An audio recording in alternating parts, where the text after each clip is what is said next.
Assalamualaikum and hi, my name is NURHAFNI ZAKARIA and my membership number is 0668227. Today, I and my group would like to present to you guys about our financial report assignment.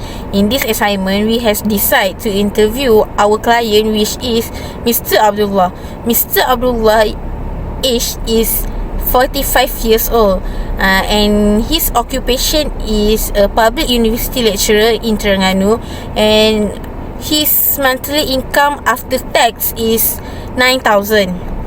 Not just that, he also have 3 children which is in age 9, 7 and 3 years old, and his wife occupation is a housewife.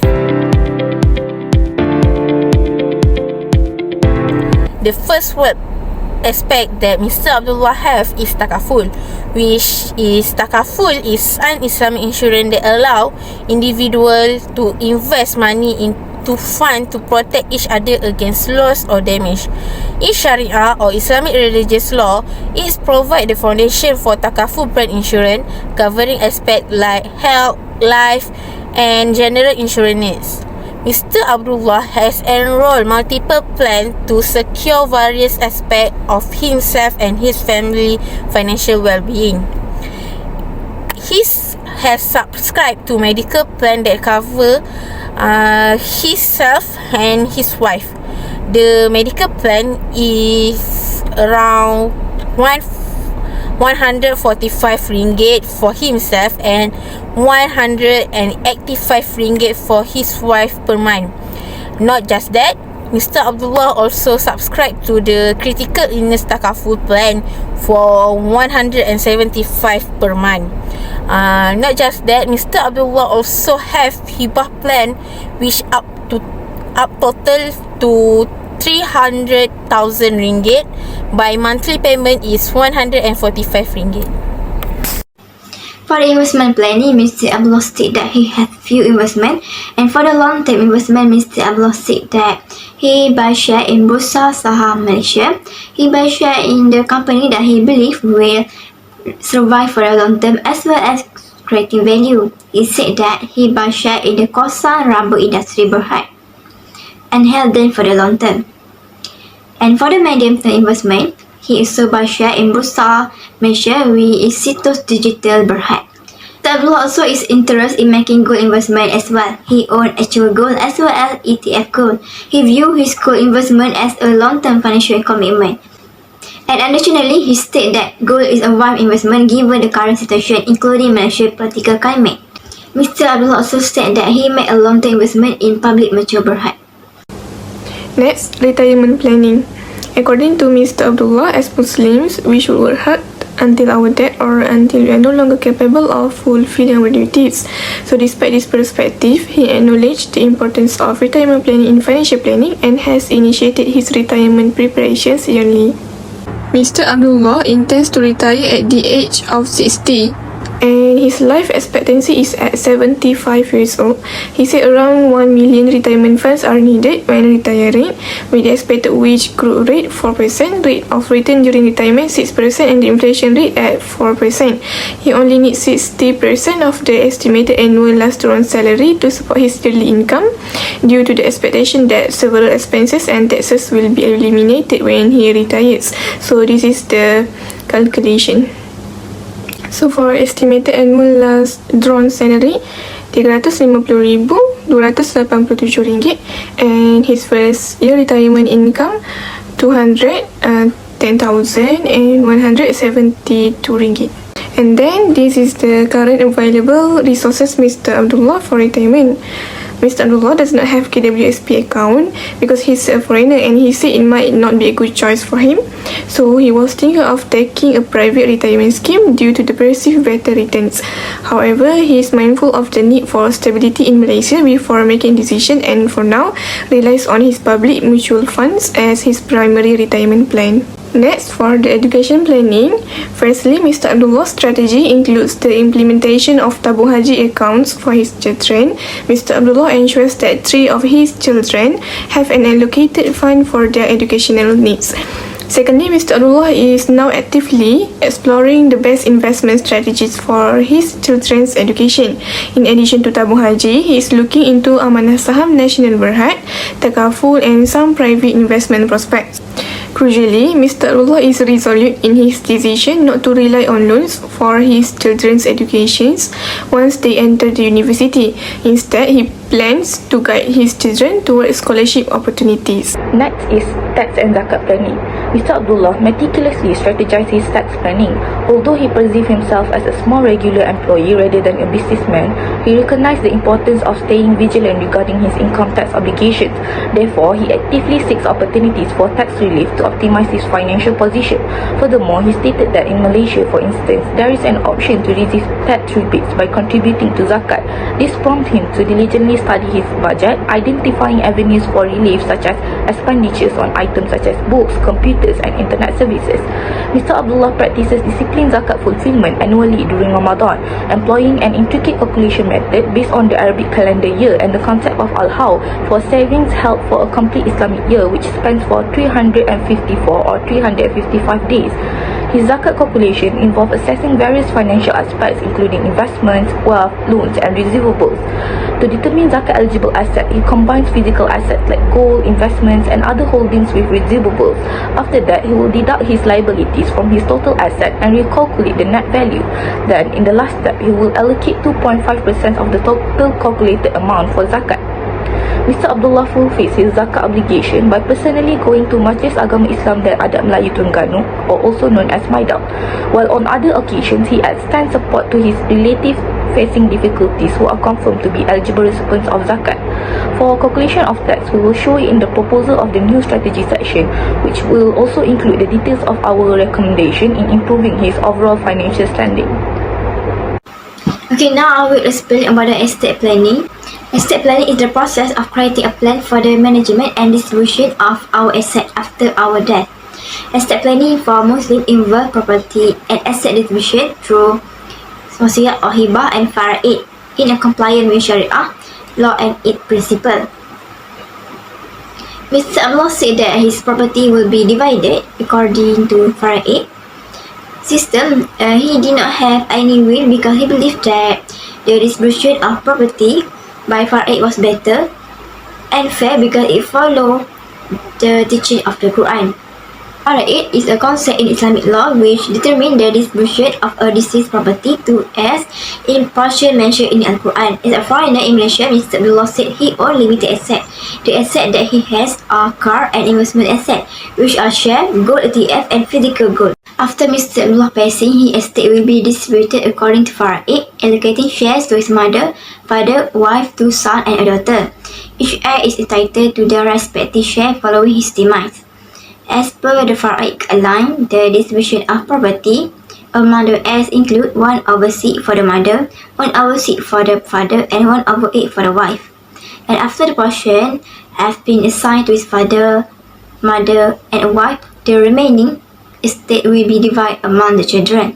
The 2 sons are said to receive 2 portions, each while the daughter is assigned 1 portion. And according to faraid, the asset of Mr. Abdullah with a value of 137,637 will be divided 1/6, which amount 22,939 ringgit and 50 cents to his mother as well as his father. Then 1/8 will be distributed to his wife, which means his wife will get 70,204 ringgit and 63 cents. Then the remaining will be distributed to his son and daughter. His 2 sons will get 2 part, which amount 29,821 ringgit, and her daughter will get 1 portion, which amount 14,910 ringgit and 67 cents. And for the market value of the car, Mr. Abdullah used a 2019 product Arus car, so the market value for his car is 163,200 ringgit.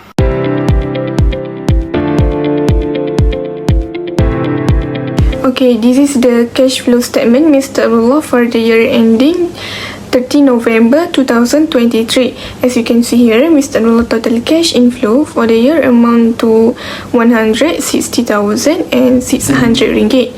Fixed cash outflows for the year amount to 18,480 ringgit, and for variable cash outflows for the year amount to 91,040 ringgit.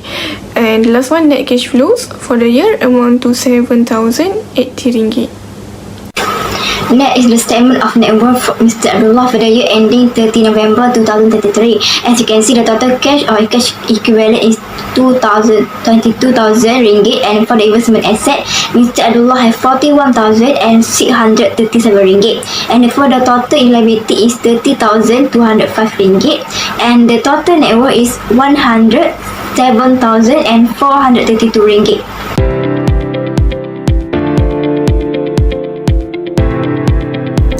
Next, for the basic liquidity ratio, based on the basic liquidity ratio that we have calculated, it is show that the ratio is 2.4105, which is lower than the optimum period 3 to 6 months. This means that Mr. Abdullah existing liquid asset are enough to provide cover for only 2.1 month of his expenses without having source of current income. The figure is below the optimum 6-month cash reserve recommendation. The recommendation that we suggest to Mr. Abdullah is Mr. Abdullah need to improve his liquidity. Therefore, reallocation of some of the fund to other investment tool is advisable to generate more return. It is also recommended for him to review the ratio every 1 or 2 years. Next, for standby liquidity ratio, for the liquid investment asset, we got 38,737 ringgit by adding with the gold ETF plus with equity and plus with share in a public mutual. The analysis show a healthy ratio of 4.2444, which means with Mr. Abdullah's current situation, he can withstand almost 4.24 months without income after cash, and his cash equivalent are depleted. Even when his assets are liquid at reduced value, he can still finance his expense for a few more months. Mr. Abdullah is suggested to maintain and improve the liquidity and review the ratio every 1 or 2 years. For saving ratio, Mr. Abdullah is computed at 6.07%, which is less than the recommended minimum of 10%. It indicates unhealthy position. Mr. Abdullah is recommended to use the financial rules of thumb.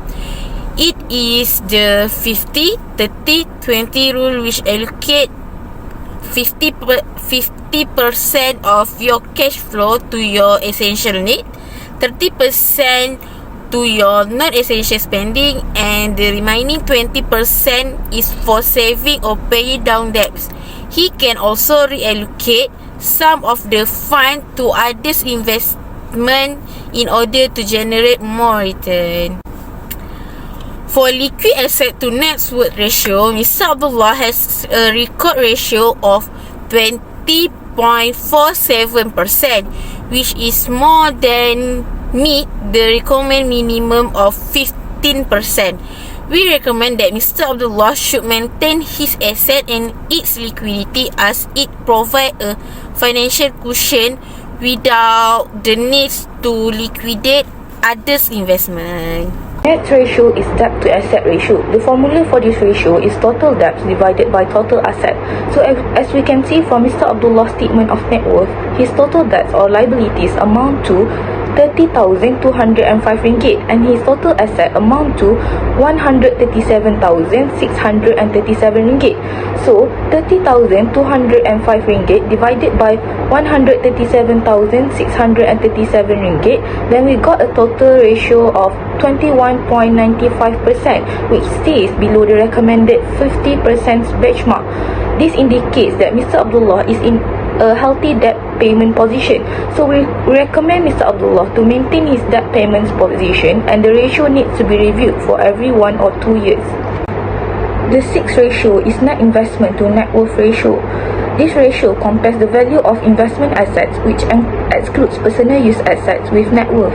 Those cash and cash equivalent assets may be included if in the planner's opinion they are of investment value over the long term. The formula for this ratio is total investment assets divided by net worth.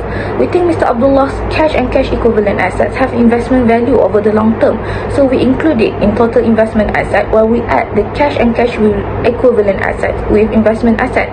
So 22,000 ringgit will be added to 41,637 ringgit. Then we got a total investment assets of 63,637 ringgit. So then 63,637 ringgit will be divided with net worth amounting to 107,432 ringgit. At the end, we will get net investment to net worth ratio of 59.23%, which exceeds the recommended 50 benchmark. It indicates that Mr. Abdullah has enough assets for retirement. Mr. Abdullah is on the right track and should maintain and continue to move this ratio upwards as his age moves nearer to the targeted retirement date. The last ratio is solvency ratio. The formula is total net worth divided by total asset. So as we can see in the statement of net worth, total net worth amount to 107,432 ringgit and total assets amount to 137,637 ringgit. Hence, we will divide 107,432 ringgit with 137,637 ringgit. Then we will get a solvency ratio of 78.05%, which puts him in a safe position and well protected against insolvency. It indicates that he can withstand a fall in asset value of 78.05% before insolvency sets in. However, we still recommend Mr. Abdullah to consider settling the long-term liabilities when he has excess cash flows, and then he can increase his net worth so that he will have a higher solvency ratio.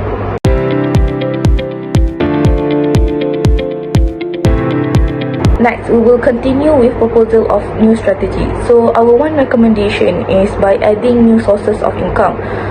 It is because looking at Mr. Abdullah's current financial situation, it becomes imperative for him to explore ways that can enhance the total amount of his net cash flow, considering his net cash flow for the year only amount to 7,080 ringgit, which is very little. Identifying and adopting new sources of income is a practical and proactive approach to mitigate financial challenges. Mr. Abdullah could consider diversifying his income streams through avenues such as part-time employment. Engaging in additional work could not only supplement his current income but also potentially lead to long-term financial stability. Therefore, it is crucial for Mr. Abdullah and his wife to assess their skills, interests and available opportunities to strategically align with potential income-generating activities. So as shown in the table here, these are our recommendations for new sources of income that Mr. Abdullah and his wife can consider, which can help him to achieve a total new other income amount to 26,160 ringgit per year. Besides, upon reviewing Mr. Abdullah's initial cash flow statement, we can see that the variable outflow is disproportionately high, especially given his modest income. Consequently, it is highly advisable for him to curtail his expenses significantly. Recommendations include adjusting expenditures on food and groceries to an annual limit of 9,600 ringgit, reducing parents' allowance to 12,000 ringgit per year, and optimizing utilities spending to only 2,500 ringgit annually. For the forecast cash flow statement, as you can see, the total inflow Mr. Abdullah is 142,760 ringgit and the total outflow is 82,080 ringgit.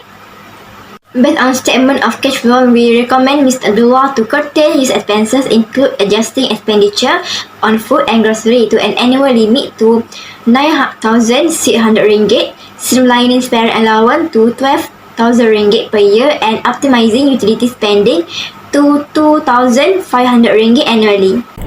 For proposal of takaful planning, we would like to suggest to Mr. Abdullah to enhance his wealth planning by a holistic approach that implemented by considering his current takaful plan and financial goal.